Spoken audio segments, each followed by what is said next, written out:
Hello guys, welcome back to my channel. কেমন আছো তোমরা সবাই? আশা করি ভীষণ ভালো আছো। ভগবানের কাছে প্রার্থনা করি তোমরা সবসময় খুব ভালো থেকো। তো চলে এসেছি আজকে আরও একটা নতুন ব্লগ নিয়ে। তো চলো ব্লগটা এখান থেকে স্টার্ট করা যাক। তো তার আগে জানাই সকলকে শুভ মহাষষ্ঠী।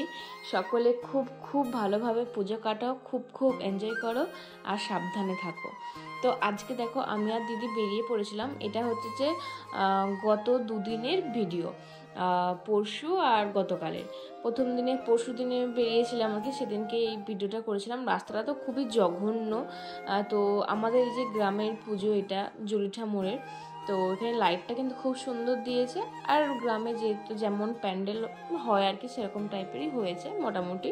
আর রাস্তাটা লাইটটা কিন্তু অসাধারণ দেখতে লাগছিল। আর এত বাবার কথা মনে পড়ছিল, কি বলবো তোমাদের, ভীষণ ভীষণ বাবাকে মিস করছি। পুজোতে একটুও ভালো লাগছে না, কিচ্ছু ভালো লাগছে না। সব কিছু করছি ঠিকই, কিন্তু মন আমাদের একদম ভালো নেই। বাবাকে ছাড়া পুজো কাটাবো এটা ভাবতেই পারছি না। মনে হচ্ছে না বাবা এই তো আছে, এই তো ছিল, মানে কি বলবো, কি কষ্ট হচ্ছে। মা এত কান্নাকাটি করছে, তোমাদেরকে বলে বোঝাতে পারবো না। তো যাই হোক, তারপরে তো ওখান থেকে চলে আসলাম। চলে আসার পরে তো দণ্ডাশরীতে কাজ ছিল। আগের দিনকে এসেছিলাম, বাট একটু তখন ছিল না, সেই জন্য আমার আজকে এসে এই যে এই হাড়ের সেটটা মানে রাখা ছিল, দাদা ছবি পাঠিয়েছিল, আমি বলছিলাম এটা তুমি আমার জন্য রেখে দিও, তো এটা রেখে দিল। আর এই দুটো ক্লিপ নিলাম সানার জন্য, মেজদি একটা নিয়েছে আর আমি সানার জন্য একটা নিয়েছি। বেশ কিউট কিউট সুন্দর লাগছিল দেখতে। তো আমি খয়েরি কালারটা নিয়েছি আর মেজদি সাদা কালারেরটা নিয়েছে। তো বেশ ভালো দেখতে। তো ও বলছে কেমন লাগছে, বলছে তোকে দুর্দান্ত লাগছে। তো যাই হোক, তারপরে আমি এখান থেকে চলে আসলাম, যেটা কাজ ছিল মিটে গেল। তো তারপরে যেটা মেন, যেটার জন্য বেরোনো, সেখানেই চলে আসলাম পার্লারে।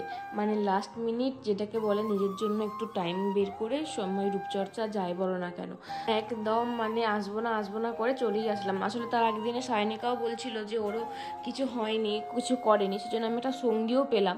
আর ও হেঁটে হেঁটে আসলো, সেজন্য মেজ দিয়ে আবার গিয়ে ওকে নিয়ে চলে আসলো একবার, আমাকে নামিয়ে দিয়ে গিয়ে।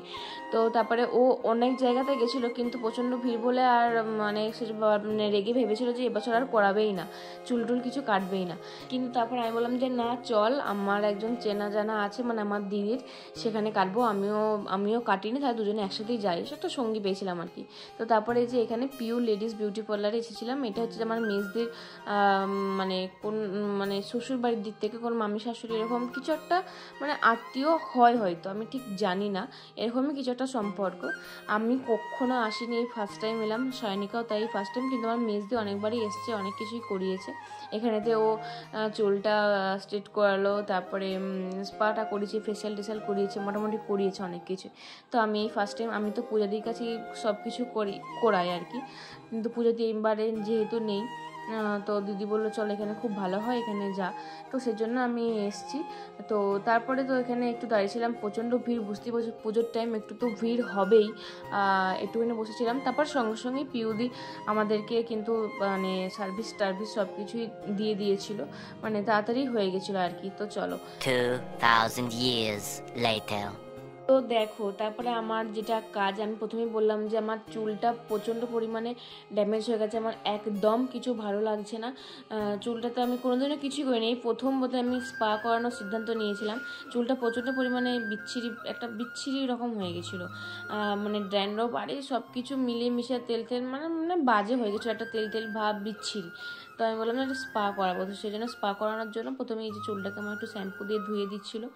আর আমি নিজেও শ্যাম্পু করেছিলাম, চুলা ঠিক মতন শুকায়নি, তাও যে দিদিরা একটু শ্যাম্পু ট্যাম্পু সুন্দর করে দিল। এত আরাম হচ্ছিলো, কি হলো, মাথায় একটু যন্ত্রণাও হচ্ছিলো, সেজন্য যখন মাথাতে এই একটু বেশ মাসাজ টাইপের করে দিচ্ছিলো, তারপরে জলটা ঠান্ডা জল দিচ্ছিলো, তখন ভীষণ আরাম হচ্ছিলো। কিন্তু আমি গেছিলাম 8:30টার পরে, আর তো তারপরে আমি শুধু ভয় লাগছিলো যে এখন পুজোর টাইমটা তো ঠান্ডা না লেগে গেলে হয়, কি হবে তার নেই ঠিক। যাই হোক, তারপর তো শ্যাম্পু ট্যাম্পু করানোর পরে যে ধোয়ানো হয়ে গেল, ধুয়ে দেওয়ার পরে কিন্তু এখন তোয়ালে দিয়ে বেশ সুন্দর করে মুছিয়ে দিচ্ছে। আমি যদিও খুব তাড়াতাড়ি করে ভিডিওটা করেছিলাম, অনেকক্ষণ পর ভিডিওটা ছিল, কিন্তু খুব তাড়াতাড়ি করেই আমি দেখিয়ে দিলাম, কিন্তু অনেকক্ষণ টাইম করে রেখেছিল। তারপরে বললো চুলটা যেহেতু ভিজে আছে, এখন চুলটা এবারে কেটে নিই। চুলটা কাটা হয়ে গেল, আমি দিদি বললো যে কী কাটবে, আমি বললাম বাটারফ্লাই কাটটাই করে দাও, ওটাই বেশ দেখতে ভালো লাগে, আর ওটাই আমার আগের বারে কাটা হয়েছিল। দিদি বলে বেশি ছোটো করবো না, কেমন না, বেশি ছোটো করার দরকার নেই, তুমি যেমন ভালো বুঝে করো, আমার ছোটো করলেও কোনো ক্ষতি নেই, আমার ছোটোটাও ভীষণ ভালো লাগে। তো তারপরে দেখো আমার চুলটা কিন্তু মোটামুটি কাটা হয়ে গেল সুন্দর করে, আমার ভীষণ পছন্দের চুল কাটাটা। তারপর তার পরের দিনে গিয়ে আমি আরেকটুখানি ছোটো করে নিয়েছিলাম, একটু ছোটোটাই আমার ভালো লাগে যেহেতু, সেজন্য আরেকটু যেয়ে ছোটো করে নিয়েছিলাম। কিন্তু আমার ফাইনাল লুকটা না তোমার সাথে একটুও শেয়ার করতে হয়নি, পুরোপুরি গুলে মেরে দিয়েছিলাম। তো তারপর চুলটাকে কিন্তু শুকিয়ে গেছিলো, চুলটাকে আবার ভিজানো হয়েছিল, ভিজিয়ে দেওয়ার পরে সে যা সব মাখায় আর কি, একটা ধাপ ধাপ করে স্পাটা করার জন্য। তারপরে এই যে স্টিমের মধ্যে বসেছিলাম একটুখানি, বেশ ভালো লাগছিল। এই ফার্স্ট টাইম, এটা বলছিলাম যে এই ফার্স্ট টাইম করাতে বেশ অন্যরকম লাগছিলো, বেশ ভালো লাগছিলো। তারপরে সায়নিকাকে ব্রু প্লাগ করে নিচ্ছিল, তারপরে ও চুলটা কাটবে একটু সুন্দর করে, ও ইউ কাট কাটলো বোধহয়, আর সামনে একটা লেয়ার কাট দিয়েছিল। তো তারপরে ওটা হয়ে যাওয়ার পর আমার মনে হয় আমার চুলটাকে ভেজানো হয়েছিল, আমার ঠিক মনে পড়ছে না, ভুলে গেছি। আর বাইরে কিন্তু একটু সাউন্ড আসবে, প্লিজ একটু মানিয়ে গুছিয়ে নিও। তো তারপরে যে শুকিয়ে দিয়েছিলো, তারপরে হেয়ার ড্রাই করে সুন্দর করে কিন্তু তোমার চুলটাকে শুকিয়ে দিয়েছিলো। কিন্তু ওই যে বললাম ফাইনাল লুকটা আমি নিতেই পুরোপুরি ভুলে গেছিলাম, আসলে 10:30 বেজে গেছিলো তখন। সেজন্য আমি আর ভয় আর কিছু নিইনি, কারণ ভাই আনতে এসেছিলো, আর থাকবে কি থাকবে না সেজন্য আমি আর সেজন্য কিছু করতেই পারি। তারপর পরের দিনকে আবার এসেছিলাম মুখটাতে একটু ডিটেন করাতে, ডিটেনটা করিয়েছিলাম, কারণ বললাম তো বহুকাল কিছু করানো হয়নি, সেই অনেক দিন আগেই করানো হয়েছিল। ডিটেনটা বোধহয় সেই সায়ন্তনদার বিয়েতে বোধহয় করেছিলাম, নাকি তার পুজোর আগে করেছিলাম, কে জানে, আমার ঠিক মনে পড়ছে না। যাই হোক, তো তখন করিয়েছিলাম। তারপরে এই যে আবার বহুযুগ পর 1 বছর পর করালাম, তো বেশ ভালো লাগলো। আমার সার্ভিস পিউদির ভীষণ ভীষণ ভালো লেগেছে, আর ব্যবহার আরে সব কিছু খুব ভালো। আমার মুখে ফেসিয়ালটা খুব ভালো হয়েছে, ডিটেনটা খুব ভালো হয়েছে, চুল কাটাটা খুব পছন্দ হয়েছে। আমি ফাইনাল লুকটা তো দেখাতে পারলাম না, বাট আমি তো নিজে বলছি আমার খুব ভালো লেগেছে। থ্যাংক ইউ সো মাচ এত সুন্দরভাবে আমাকে আমার মুখ আমার চুলটা করে দেওয়ার জন্য। তোমরা পরে হয়তো দেখতেই পেয়ে যাবে, পুজোতে অবশ্যই দেখাবো।